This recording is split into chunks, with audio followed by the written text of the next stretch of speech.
हमारे साथ खास मेहमान हैं रविंद्र सिंह भाटी। इनके नाम कोई अब परिचय का मोहताज नहीं है, पूरी दुनिया इनको पहचानती है, पूरा देश इनको पहचानता है। और जब नामांकन की इनकी तस्वीरें आई थी, इन्होंने बाड़मेर जैसलमेर लोकसभा सीट से जब नामांकन किया था तो हज़ारों की भीड़ थी और वो तस्वीर जो है पूरी दुनिया में वायरल हुई थी। उसके बाद से रविंद्र सिंह भाटी पहले से ही सोशल मीडिया पे बड़े स्टार थे, नहीं, लेकिन उसके बाद रॉक स्टार बन गए रविंद्र आप। लेकिन अब आपका चुनाव तो पूरा हो चुका है, लेकिन देश के अलग अलग हिस्सों से डिमांड आ रही होगी कि रविंद्र आप हमारे यहाँ भी प्रचार करने आ जाएं, क्योंकि आप चुनाव तो राजस्थान में लड़ रहे थे, लेकिन सूरत, अहमदाबाद, हैदराबाद, बेंगलोर सब जगह आंधी तूफान आपने वोट मांगने के लिए ही मचा दिया था। बिल्कुल जाहिर सी बात है कि मेरे बाड़मेर जैसलमेर के कई सारे लोग, प्रवासी बंधु जो देश के अलग अलग कोनों में थे, मैं उनसे मतदान की अपील करने गया था। जाहिर सी बात है कि चुनाव हो चुके हैं, बाकी तमाम जो भी प्रत्याशी हैं वो कह रहे हैं, पर मैं अभी जनता के बीच में रह के, मेरे अपनों के बीच में रह के उनको धन्यवाद दे रहा हूँ, क्योंकि 4 तारीख के बाद में व्यस्तताएँ बढ़ जाएगी और जाहिर सी बात है क्षेत्र बड़ा है तो 5 साल कम है, पर हम जम के काम करेंगे जी। तो जब आपने अपने प्रचार के लिए हेलीकॉप्टर ख़रीदा तो लोगों ने पूछा कि भाई पैसा कहाँ से आ रहा है, पैसा कहाँ से आ रहा है, तो आपको जवाब देना भारी पड़ा? हाँ, जाहिर सी बात है कि कई सारे लोगों ने कहा कि साहब ये हेलीकॉप्टर कहाँ से आए हैं, ये कहाँ से आए हैं, तमाम तरीके की बातें हुई। न सिर्फ चुनाव में हेलीकॉप्टर की, इसके अलावा भी कई सारी बातें हुई। पर मेरे जो लोग हैं, मेरे जो बाड़मेर जैसलमेर और बालोतरा का जो मेरा परिवार है, उनको भरोसा था कि रविंद्र जो कर रहा है सही कर रहा है। और मेरे इतने साथी हैं जिन्होंने संघर्ष के हर दौर में मेरा साथ दिया। आप सोचें कि विश्वविद्यालय से मैं निर्दलीय चुनाव लड़ रहा हूँ, तो ये चुनाव रविंद्र अकेला नहीं लड़ रहा, तमाम 36 कौम के मेरे जो युवा हैं वो सब मिल के लड़ रहे थे। असेंबली का चुनाव था, सबको दिख रहा था कि रविंद्र लड़ रहा है, पर रविंद्र चुनाव नहीं लड़ रहा था, वो सिर्फ की जनता चुनाव लड़ रही थी। और इस बार का भी चुनाव बाड़मेर जैसलमेर और बालोतरा की जनता ने चुनाव लड़ा है और उन सब ने मजबूती के साथ में मेरा सहयोग किया, और जिसकी बदौलत ये तमाम चीज़ें हुई। कई सारी एलिगेशंस ये भी लगे कि साहब फंडिंग्स हो रही है। सुनने में बड़ा अजीब लगता है ना कि उन दौरों में कोई क्या ही फंडिंग करेगा, क्या ही लेगा। देशद्रोही भी बताया गया आपको? बिल्कुल, मैं कह रहा हूँ ना, कई सारे देशद्रोही, फंडिंग्स और भी कई सारे कि अरे अकेला आदमी है, निर्दलीय है, क्या कर लेगा, ये वो खूब सारे एलिगेशंस लगे। पर मेरे अपनों ने, 36 कौम के उन तमाम लोगों ने मुझ पर भरोसा जताया। लेकिन जब आप हेलीकॉप्टर से प्रचार कर रहे थे तो आमतौर पर लीडर हेलीकॉप्टर का इस्तेमाल करते हैं भीड़ इकट्ठी करने के लिए, तो आपके पीछे तो भीड़ आ रही थी, फिर हेलीकॉप्टर क्या मजबूरी थी? मैं आपको बताना चाहूँगा कि मेरा जो बाड़मेर जैसलमेर बालोतरा लोकसभा क्षेत्र है वो हरियाणा से भी बड़ा है। इतने बड़े क्षेत्र में बाकी तमाम लोगों के पास स्टार प्रचारक है, खूब सारे बाहर से इंपोर्ट करके ये नेता ले आए, अलग अलग जगह अलग अलग लोग रैलियाँ करवाई। मेरे पास मैं ही था और मेरे पास ये तमाम 36 कौम के लोग थे, ये जनता थी। इनको मैंने कहा कि साहब मेरे पास स्टार प्रचारक तो कोई है नहीं, तो उन्होंने कहा आप ही आ जाओ एक बार, हमारे लिए ये खूब है। तो उन सब से मिलने के लिए हेलीकॉप्टर का उपयोग किया, बाकी ऐसा कुछ भी नहीं है। लेकिन अब रविंद्र सिंह भाटी के बारे में रविंद्र सिंह बागी लोग कहने लगे हैं। बागी होके आप एबीवीपी से जोधपुर यूनिवर्सिटी का इलेक्शन निर्दलीय लड़ गए, जीत गए, फिर आप बीजेपी से बागी हुए, आप निर्दलीय शिव विधानसभा से चुनाव लड़ गए, जीत गए, फिर आप बागी हुए, आप लोकसभा में बागी होकर निर्दलीय लड़ गए। तो ये बगावत इतनी अंदर क्यों भरी है आपके? मैं आपको बताना चाहूँगा कि मैंने जनता के आदेश की पालना की है। रविंद्र कौन है? एक साधारण परिवार से निकला हुआ एक युवा जो जनता के आदेश के अनुसार आगे आया, लड़ने के लिए आ गया। स्थितियाँ परिस्थितियाँ राजनीति में बनती बिगड़ती रहती है। मैंने हर संभव प्रयास किया कि मैं किसी पॉलिटिकल पार्टी के साथ में अलाइंस होकर चुनाव लड़ूँ, पर स्थितियाँ वैसी बन नहीं पाई, टिकट मिल नहीं पाया, क्योंकि कोई गॉडफादर नहीं था। जाहिर सी बात है कि साधारण परिवार से अगर कोई निकल के आगे आता है 25 साल में चुनाव लड़ने के लिए असेंबली का या पार्लियामेंट का, तो बड़े बड़े वो तमाम लोग जिन्होंने 7-7 पुस्तों तक की एक व्यवस्था बना रखी है, उनको डर लगता है कि साहब ये कहीं ये नए लड़के आ गए तो हमारे उस व्यवस्था के अंदर ये बीच में आ जाएंगे, तो वो अपने प्रयास करते हैं। पर जनता का आदेश था और जनता के आदेश की पालना की। जनता ने अपने बेटे अपने भाई का मान रखा, मुझे छात्र संघ का अध्यक्ष बनाया, मुझे असेंबली में भेजा, और मैं विश्वास के साथ कह सकता हूँ आने वाली 4 तारीख को आपके बीच में यहाँ दिल्ली भी आऊँगा। चलिए, शुभकामनाएं। देखिए वसुधा है ना, आपकी सीट पे बहुत पैनी नज़र रखी हुई थी, इसलिए वसुधा आपसे ज़रूर सवाल कुछ पूछेंगी। रविंद्र जी आपको प्यार से रावा साहब बोलते हैं। मैं तो साउथ इंडियन हूँ, जब मैं ये सब पढ़ती हूँ तो मुझे बड़ा अच्छा लगा था, लेकिन बट काफ़ी लोग आपसे इंस्पिरेशन ले रहे हैं। जब मैं पॉलिटिकल वर्कर से बात करती हूँ तो वो भी they look at you as inspiration. मुझे ये बताइए कि आपने पब्लिक लाइफ में आने से पहले जो काम किया था, कोविड के टाइम पे हो, या वो इतना इम्पोर्टेंट क्यों होता है? मैं आपको बताना चाहूँगा कि पॉलिटिक्स में आना मेरा एम नहीं था। लोगों के बीच में रह के उनकी समस्याओं को निस्तारण करना, हल करना, ये मेरा उद्देश्य था। जब भी कोई छात्र स्टूडेंट जब यूनिवर्सिटी में आता है तो वो सोचता है कि मैं छात्र संघ का अध्यक्ष बनूंगा। पर मैंने जब गाँव के स्टूडेंट जो दूर दराज क्षेत्र से आए उनकी समस्याओं को देखा तो हम लोगों ने सब ने मिलके, रविंद्र अकेले ने नहीं बल्कि तमाम मेरे जो भी साथी थे, हम सब ने मिलके उनके साथ में काम किया, उनके लिए काम किया। उस समय तक कभी सोचा नहीं था कि हमें चुनाव लड़ने का मौका मिलेगा। 19 में चुनाव लड़ने का मौका मिला। जाहिर सी बात है कि 19 के उस चुनाव में 57 साल के इतिहास में पहली बार एक निर्दलीय जीत के आया। कोविड की वजह से मुझे 2 साल और मिले, पर उस कोविड को, आपदा को अवसर में बदलना था। हमने काम किया लोगों के बीच में, क्योंकि वो लोग, वो तमाम युवा जिन्होंने एक भरोसे के साथ में एक इंडिपेंडेंट को जिताया है, तो मुझसे उम्मीद भी रखते हैं कि वो हमारे सुख दुख के अंदर हमारे साथ में खड़ा रहेगा। तो हमने काम किया। ये मेरा धर्म है, मेरा कर्तव्य है। मैंने किसी को एहसान नहीं किया। और आने वाले समय में भी राजनीति में कई बार उतार चढ़ाव आते हैं, कई बार पद होंगे, नहीं होंगे, पर जनता के बीच में रह के उनकी समस्याओं को हल करना, ये मेरा उद्देश्य है, मेरा धर्म है, मेरा कर्तव्य है। जी रविंद्र जी, आइडियोलॉजी कितना मायने रखता है आपके लिए? क्योंकि क्या है कि आपकी भी, जैसे उन्होंने भी बताया कि काफ़ी वैरायटी वाला बैकग्राउंड रहा है, लेकिन आइडियोलॉजी या तो फिर बिलीफ इन सर्टन थिंग्स एक यंग पर्सन, यंग पॉलिटिशियन के लिए कितना मायने रखना चाहिए?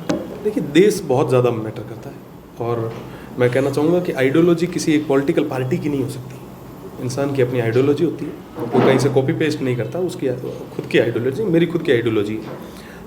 मैं ये चाहता हूँ कि सब, मेरा हर भाई, हर युवा मजबूत हो, मेरा देश सुरक्षित हो, हम सब मिलके आगे बढ़ें। जी मेरा लास्ट क्वेश्चन आपके लिए, राजस्थान में हमने ट्राइबल पार्टीज़ को भी बढ़ते हुए देखा है, तो आपको लगता है देश का फ्यूचर एक 2 पार्टीज़ के बीच में सिमट के रह जाएगा, या छोटी छोटी पार्टियाँ या आप जैसे इंडिपेंडेंट कैंडिडेट्स भी ज़्यादा बढ़ेंगे? मैं चाहूँगा कि जितना बढ़िया कंपटीशन होगा उतने अच्छे नेता निकल के बाहर आएंगे, है ना।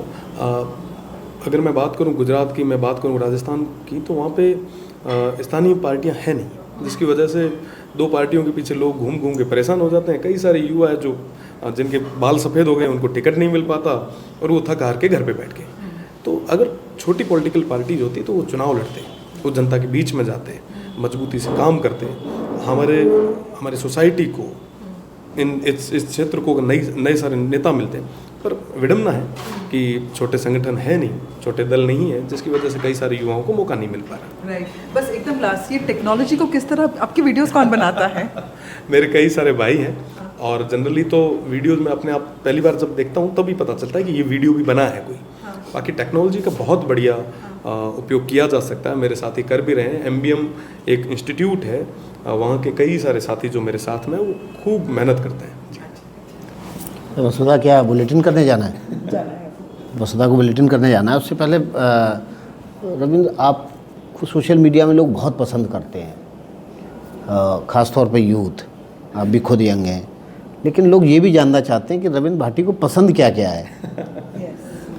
रविंद्र को युवा पसंद है, वो तमाम भाई पसंद है जो मेहनत करते हैं, जो संघर्ष कर रहे हैं, उतार चढ़ाव वाले संघर्षों में जो डट के मुकाबला कर रहा है, वो लोग पसंद है। आइडियोलॉग कौन है? किसको आप पढ़ते हैं, किसको आप फॉलो करते हैं? बहुत सारे लोग गांधी जी को फॉलो करते हैं, बहुत सारे लोग स्वामी विवेकानंद को फॉलो करते हैं, आप किसको फॉलो करते हैं? मैं विवेकानंद जी को फॉलो करता हूँ। उठो जागो और तब तक मत रुको जब तक मंजिल की प्राप्ति नहीं हो, मेहनत करो। अंतिम मंजिल क्या है? वो ईश्वर के हाथ में। हमारा काम कर्म करना है, कर्म कर रहे हैं, फल की इच्छा नहीं करनी चाहिए। तो स्वामी विवेकानंद को जब आप पढ़ते हैं तो आपको उनके जीवन का कौन सा पहलू है जो सबसे ज़्यादा प्रभावित करता है? शिकागो की वो धर्म सभा, उस धर्म सभा के अंदर जो उन्होंने हमारे भारत को, हमारे धर्म को जिस ओर रखा, वो वाकई एक बहुत बड़ी चीज़ थी। और एक युवा, क्योंकि वो युवा थे, और हर युवा को उनके जीवन से सीखना चाहिए। जी, आप पूजा करते हैं, आप तिलक लगाए हुए हैं, चंदन का तिलक है, किसकी पूजा करते हैं? कितना वक्त आप अध्यात्म पे देते हैं और कितना वक्त क्या ध्यान पर भी देते हैं? बिल्कुल, ईश्वर है, उनका आशीर्वाद है जिसकी बदौलत मैं आपके बीच में बैठा हूँ, अपन सब मिल के बैठे हैं। और जाहिर सी बात है, अध्यात्म और ईश्वर तो है, उनके पीछे ही सब कुछ चल रहा है। आज के समय में उनका अगर आशीर्वाद नहीं होता तो 25 साल का एक लड़का MLA नहीं बन पाता, इस उम्र में मैं MP का चुनाव नहीं लड़ पाता। तो उनका आशीर्वाद है, और उनका आशीर्वाद हम सब पे, इन तमाम लोगों पे बना रहे। किसकी उपासना करते हैं आप? ईश्वर की। अच्छा, खाने में क्या पसंद है आपको? खाने पीने में आपको प्रायोरिटी किसको देते हैं? Vegetarian, non vegetarian? और वेजिटेरियन है तो फिर क्या चीज़ पसंद है? शुद्ध वेजिटेरियन 100% वाला। और जोधपुर के मारवाड़ के लोग जो हैं वो मार गया कि जीमण में संकोचन करें। मार आगे थाली में थे कहीं परीस ले हो तो मैं कोई संकोचन कर आराम हूँ जीम वैसे कर तो हमारे दाल बाटी चूरमा तो आपको भी याद होगा। ये तमाम चीज़ें और कढ़ी और कचौड़ी सुबह सब कुछ A to Z कुछ भी आप जो प्यार से खिलाएंगे आराम से खाएंगे। लेकिन फिर भी कोई एक चीज़ होगी ना पसंद होगी आपको? जाहिर सी बात है बाजरे की रोटी और हमारा देसी साग जी। आजकल दुनिया है ना मिलेट की तरफ बढ़ रही है। आप बाजरे की रोटी और देसी साग खाते हैं, क्या मिलेट वाकई में उतना फ़ायदेमंद है? आप तो खाते रहते हैं तो आपको ज़्यादा एहसास होगा, जो लोग नहीं खा रहे हैं उनको भी आपने देखा होगा। सब मिलेट तो है ही। मैं उस क्षेत्र से आता हूँ जहाँ पे बाजरी ही होती है और अमूमन कई सारे क्षेत्र हैं जहाँ पे सर्दियों में बाजरी का उपयोग किया जाता है, खाने में लेते हैं। हमारे वहाँ 365 दिन बाजरी खाते हैं और मिलेट्स का सबसे ज़्यादा यूज़ हमारे उस क्षेत्र में होता है और फ़ायदेमंद है, सबसे ज़्यादा फ़ायदेमंद है। मुझे लगता है कि गेहूं से तो ज़्यादा ही है। बिल्कुल। तो जब आप दिल्ली से बाहर निकलते हैं तो कभी कभार चटर पटर करने का मन करता होगा, कुछ चाट पकौड़ी खाना, या आप मान लो आप जोधपुर से निकल के जयपुर आए तो कुछ कभी ऐसा मन करता है कि यार ये चीज़ खाई जाए? बिल्कुल भदौरिया जी, कभी आज घुमाएं हमें दिल्ली तसल्ली से। मैं तो दिल्ली में नहीं आया हूँ और जाहिर सी बात है जैसे मैंने पहले बताया कि जोधपुर का आदमी, मारवाड़ का आदमी खाने पीने में कभी संकोच नहीं करता और चाट पकौड़ी तो हमारे वहीं से निकली है तो जाहिर सी बात है। और इस बार आप जो शाम को खिलाएंगे बिल्कुल निश्चित तौर पे खाएंगे। शाम को देखिए दिल्ली में ना जोधपुर और शेखावटी से अलग एकदम शाम को यहाँ पर कचौड़ी समोसे बनते हैं। बाकी जगह हिंदी पट्टी में सुबह सुबह कचौड़ी समोसे जलेबी सुबह का नाश्ता होता है, तो शाम को तो ये खिलाएंगे। लेकिन आप सुबह अगर खाना चाहेंगे तो शुद्ध तेल में तला हुआ छोला भटूरा और ये नहीं जमता। अब सब रात्रि बाजरी रोटी हुए जिका ना सही सुबह दही में चूर जीवन वाला लोग हमें माना है छोला भटूरा है समझ को नहीं आ रहा है। अब क्या है कि कोई भी युवा मीठा नहीं खा रहा अभी। धीरे धीरे मीठे से लोग रिस्ट्रेन कर रहे हैं, बच रहे हैं, हो ही रहे। अब मुझे कई सारे भाई मिलते हैं वो कहते हैं कि यार पतले हो गए, फिट हो गए, 10-15 किलो वजन कम हो गया। मैं उनको कहता हूँ कि चुनाव लड़ लो 15 नहीं 20 किलो कम हो जाएंगे। तो जाहिर सी बात है कि अब जब फिट हो ही गए हैं तो इसको मेंटेन रखने के लिए कई सारे जतन करने ही पड़ते हैं। अच्छा, जब आप चुनाव प्रचार में होते हैं ना तो आप जिसके दरवाजे जाते हैं वो कुछ ना कुछ आपको खिलाना पिलाना चाहता है, अपने आप प्रेम स्नेह इस तरह से जताता है। कभी गुड़ खिलाएगा, कभी मिठाई खिलाएगा, कभी चाय ऑफ़र करेगा।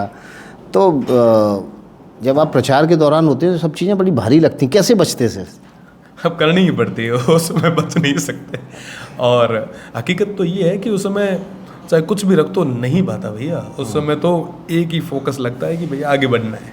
कॉम्पिटिटर जो है वो अगर 12 घंटा मेहनत कर रहा है तो हमें 24 घंटे करनी है। वो अगर 10 लोगों से मिल रहा है तो हमें 100 लोगों से मिलना है। और जाहिर सी बात है कि अपनायत के साथ में वो खिलाते हैं, अपनायत के साथ वो चाय कॉफ़ी पिलाते हैं, तो आप मना नहीं कर सकते। और हमारे वहाँ पे तो चाय को सगुन मानते हैं कि अगर चाय को आप मना कर रहे हो मतलब आपका काम नहीं होगा, तो डरते डरते सही भैया पीनी तो पड़ेगी। तो रविंद्र भाटी ने पहली बार कब सोचा कि उसको पॉलिटिक्स में जाना है या सामाजिक क्षेत्र में जाना, सोशल सर्विस करनी है? 2019 में जब मेरे तमाम भाइयों ने कहा कि चुनाव लड़ो। उससे पहले कोई पॉलिटिकल बैकग्राउंड नहीं, कुछ नहीं, कोई दोस्त यारी नहीं ज़्यादा? बिल्कुल कुछ भी नहीं। मेरे फादर टीचर हैं, मेरे दादाजी भी गवर्नमेंट सर्वेंट थे।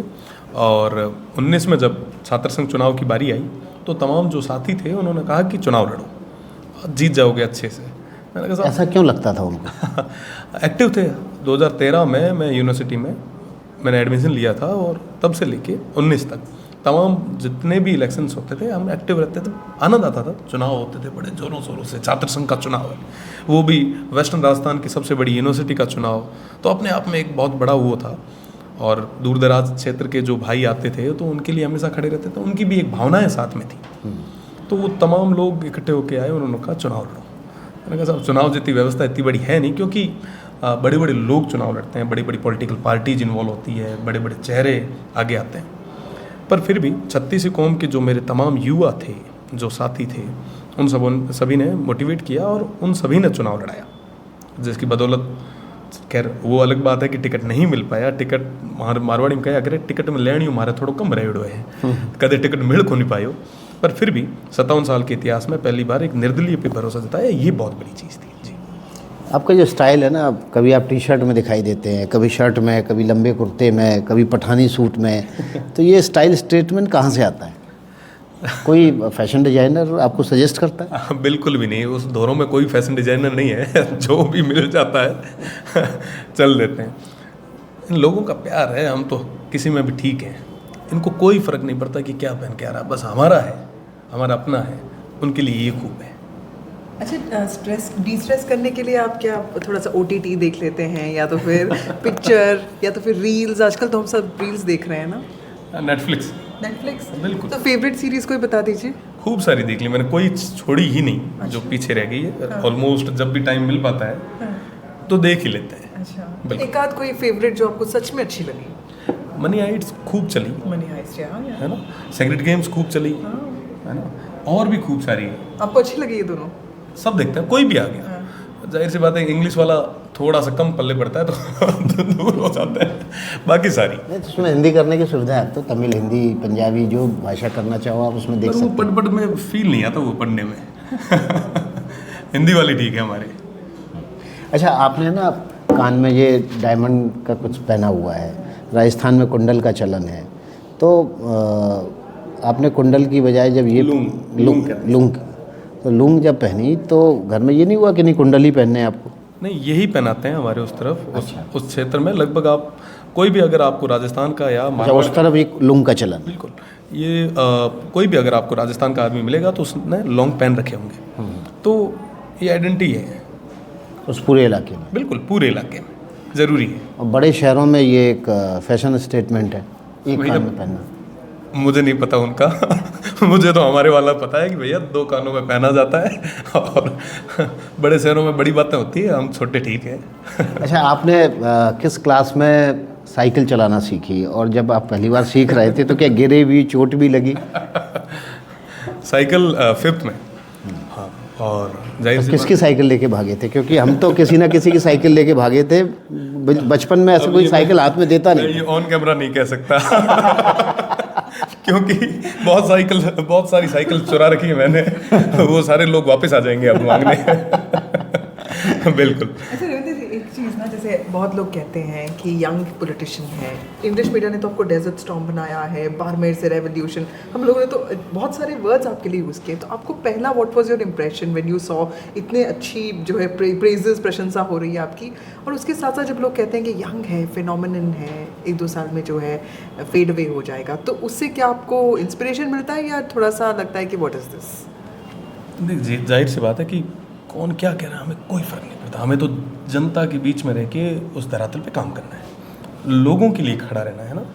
और वो लोग हैं जिन्होंने यहाँ तक पहुँचाया, उनके लिए अगर काम करेंगे तो चीज़ें, परसेप्शन बनते बिगड़ते रहते हैं। हमें तो काम करना है, ग्राउंड पे रह के काम करना है। 26 साल के एक युवा पे जो भरोसा जताया है, इस भरोसे को हमेशा बरकरार रखना, ताकि अगली बार कोई भाई चुनाव लड़ने के लिए आगे आए तो उसे हम जितनी मेहनत नहीं करनी पड़े। हर कोई भरोसा करे कि हाँ वाकई एक पहले भी आया था, वो काम करके गया, ये भी काम करेगा, और नए सारे युवाओं को मौका मिलेगा। अगर हम लोगों ने कुछ नहीं किया तो नए युवाओं को मौका नहीं मिल पाएगा। तो जाहिर सी बात है काम कर रहे हैं। आप इतनी देर से बात कर, अपने कास्ट के बारे में बिल्कुल बात नहीं की, तो ये जो कास्ट एग्नोस्टिक अप्रोच है, यानी छत्तीसगढ़ इंक्लूस, ये क्या चल जाएगा इस देश में? 100% चलेगा। इस बार के चुनाव में बाड़मेर, जैसलमेर और बालोतरा के इस चुनाव में लोगों ने कास्ट, पार्टी, रिलीजन सबको छोड़ के अपने भाई और अपने बेटे को वोट दिया है, आशीर्वाद दिया है। ये बहुत बड़ी चीज़ है। रिजल्ट 4 तारीख को आएगा, हम सब मिल के देखेंगे, और आप देखिएगा कि बाड़मेर के लोग इस बार एक नया इतिहास रचने वाले हैं। रविंद्र, एक चीज़ जानना चाहते हैं, छोटे पे सबको मिठाई पसंद होती है, और हर घर में होता था कि मम्मी ने कुछ फेवरेट मिठाई बनाई आपकी माताजी ने, और वो रख दी जाती थी डब्बे में बंद करके, और मना कर दिया जाता था। तो कभी मिठाई चुरा के खाई है? कभी साइकिल चुरा रहे हैं, कभी मिठाई चुरा, सब चुरा के, जितनी भदौरिया साहब ने खाई है ना उतनी की उतनी हमने तो गाजर का हलवा खूब चुरा के खाया है। तमाम वो चीज़ें, कोई भी अगर ठीक लगी ये चीज़ तो बिल्कुल हमें मिली है, नहीं मिली है तो चुराई है। पिटाई भी पड़ी फिर? अरे वो मत पूछो, वो ऑन कैमरा तो बिल्कुल ही नहीं उसमें रिकॉर्ड टूटे हैं। फादर मेरे टीचर हैं, पीटीआई है ना। ओह, फिजिकल ट्रेनिंग। बिल्कुल बिल्कुल, स्कूल के अंदर पीटीआई साहब जब आते हैं तो सब लाइन में खड़े रहते हैं। तो आप सोचो कि मेरे घर में पीटीआई है अब इससे ज़्यादा कहा तो अब मैं घर में कुछ नहीं पाऊंगा। तो फेवरेट मिठाई क्या है आपकी? देखिए हमारे गडरा के लड्डू हैं, मैं आपको किसी दिन खिलाऊंगा। जैसलमेर जो है वहाँ के घोटुए हैं, वो वर्ल्ड फेमस है। बस ये है कि उनको इंटरनेशनल और नेशनल प्लेटफॉर्म्स पे वो नहीं मिल पाया, पर मुझे लगता है कि सबसे बढ़िया जो चीज़ें हैं हमारे उस तरफ की चीज़ें हैं। बिल्कुल। तो अभी तो आप मान लो इलेक्शन आपका पूरा हो चुका है और इस दौरान आपके लिए क्षेत्र में आप घूम भी लिए होंगे, धन्यवाद ज्ञापन भी दे दिया होगा। सांसद बनने के बाद जब आप संसद में पहुंचेंगे तो अपने क्षेत्र की पहली डिमांड कौन सी होगी जो आप संसद के पटल पर रखेंगे? पानी। मेरे उस क्षेत्र को पानी चाहिए। कैसे आएगा?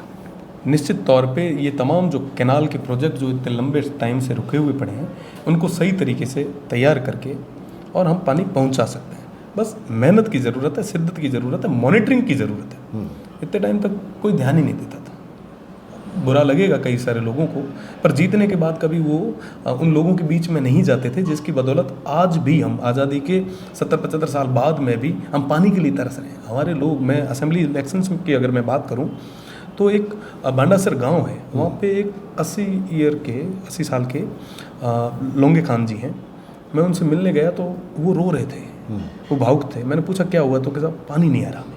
आप सोचो कि ये स्थिति हमारे उस क्षेत्र की है। मैं पानी के लिए मजबूती से पैरवी करूँगा। इसके अलावा मेरे कई सारे युवा हैं, उनको रोज़गार चाहिए। आज वेस्टर्न राजस्थान में तमाम कंपनीज आई हैं, ऑयल की, सोलर की, ये वो हर तरीके का काम हमारे उस क्षेत्र में है।